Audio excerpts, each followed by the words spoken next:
What is good, team? We are 0 for 2 this week on content creation. Training yesterday. What do we have yesterday? Upper body day push, and somebody, me, forgot to bring the microphone cable. So we kind of just had to improvise. So again, you're seeing a little talking head video for this prep series vlog, push day edition. So I'm basically just going to run you guys through the session with some commentary as we get through it and kind of break down what we did, why we did it, and how we did it. So, kicking this session off, we basically just had a little bit of a sneak preview of the physique thus far. And maybe just to kind of recap what we've been doing over the last week, it was really a case of testing some high days and some refeed strategies. And what we had found is kind of moving into maintenance calories. I've been consuming about 450 grams of carbs per day, and that was for the last 5 days. So effectively, it was close to like 2,500 grams of carbohydrates as of yesterday's session, the time we recorded this.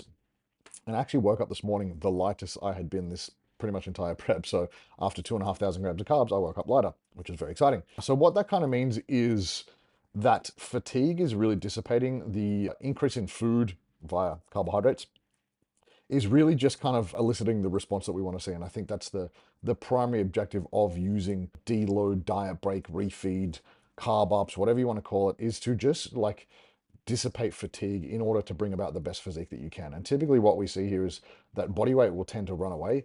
You might see a lot more stress reduction as well, so fluid retention will drop off.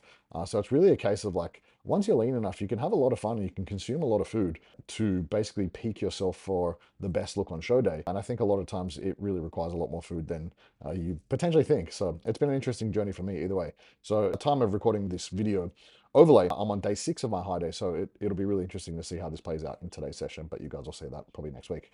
So we did some posing, just looking at the physique, how it looks overall, and then kicked off this session with some standing calf raises. So nothing overly fancy here. I've spoken about this a million times on the channel as to why someone would do calves first in their session, just like order of priority and the, I guess, training carbs first in the session means they get the most stimulus, but also there's no like carryover in fatigue to the other movements that I'm going to do. So obviously I'm going from calf raise to some upper body pushing exercises. There's no carryover in fatigue, so it's not going to, doing carbs first isn't going to affect my pushing performance. So 2 sets here, 10 to 15 reps. There was no standing calf raise machine, so I just improvised here with a block and a Smith machine, which was actually really nice. Could get a good stretch on the bottom, nice contraction at the top.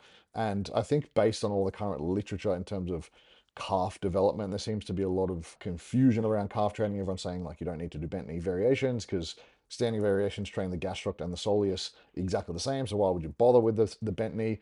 I think in terms of added variation, like it does train, different stuff. So I think it would be a silly idea to kind of omit it. If there is some potential benefit for something else, why wouldn't you exploit that? So for me, I typically rotate between some sort of straight leg variation and some sort of bent leg variation throughout the week, maybe just varying rep ranges so it becomes like an undulating pattern. And then I'll just, change variations between programs.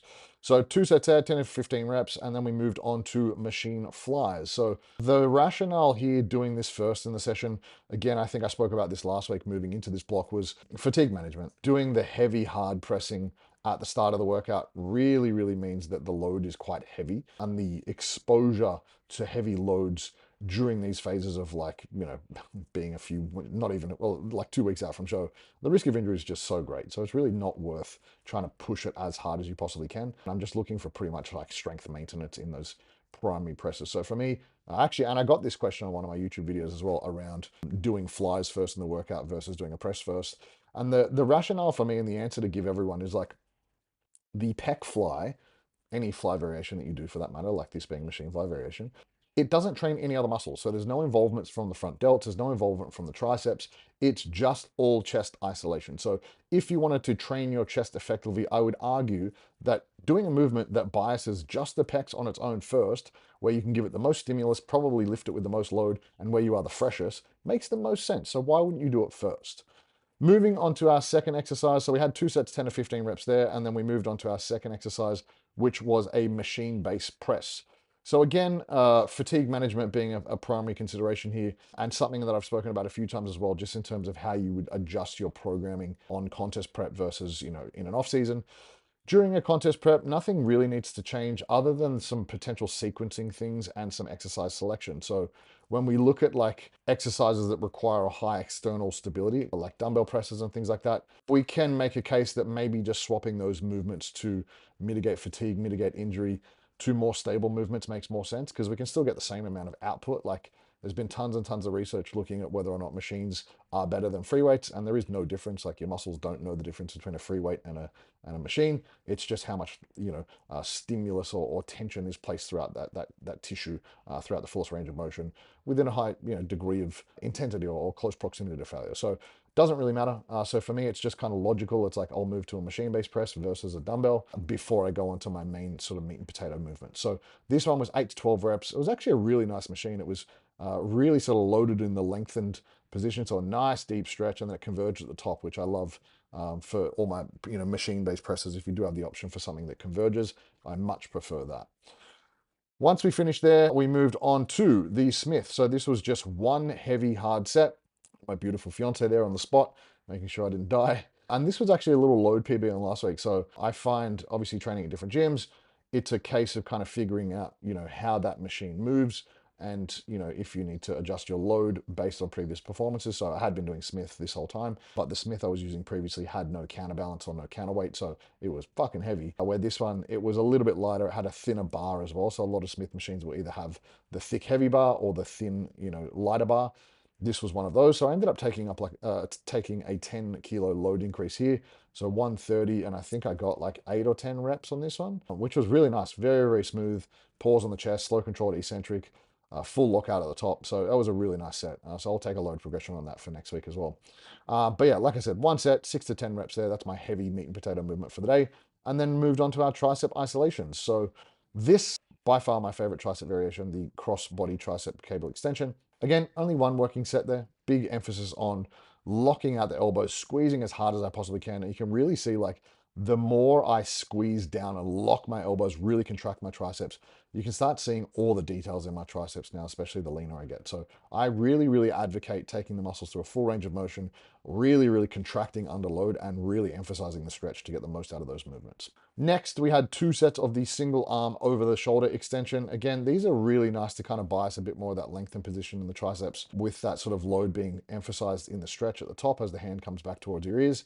Nothing overly fancy about this. It just kind of replicates what you would normally do with like an overhead rope extension, but unilateral, I'd argue, gives you a little bit more stimulus on a per set basis, because you're only training one side at a time, so you can really focus on it. And then all you need to do is just take adequate rest between arms and just kind of, go left, right, minute break in between. So it gets done pretty quick. Like, you don't have to spend too much time resting, just enough to make sure your performance is, adequate in your next working set.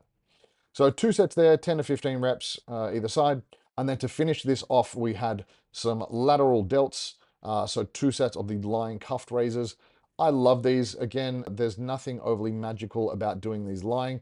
It's really just a stability component. So for me, this would be exactly the same as if you did it standing, but the lying just does give you the option to kind of stay pretty stable on the bench, so there's no movement, and you can just direct all the stimulus to the lateral delt. So this one being sort of more like lengthened to mid biased, and it does get pretty easy as you get to the top. So cable setting generally sits about wrist height, so nothing crazy there as well. But again, it was a really nice exercise to get a lot of stimulus to the lateral delts, and one that I prefer, especially using the cuffs as well. It does take a lot of the pressure off the hands and wrists. And I know people argue that cuffs are crap because it takes the load further away and it shortens the distance and makes it easier and all that stuff. Is like, there's such moot points. Like, it's a couple of centimeters difference between holding it in your hand and up on your wrist. If you can see the cuff placement, it's pretty much sitting on top of my hand anyway, so it makes no difference. But it just means that, number one, the grip doesn't become a limiting factor, and 2, that there's no pain or discomfort, so I can get more out of the movement. So again, I can make an argument that it's probably better because it allows me to do more load and get more reps. So why wouldn't you do that if you had the opportunity to? So other than that, that was this session, all wrapped up. Push session in the books for this week. I hope you guys enjoyed this one. And as always, it means the world to me if you engage with the content. If you get any value from it, make sure you like, comment, share, and most importantly, subscribe to the channel. It helps me keep making videos for you guys. So until, I guess you'll see the next video tomorrow or the next day, we've got hamstrings, arms, and delts. So that's a fun session. I love that one. But until next time, guys.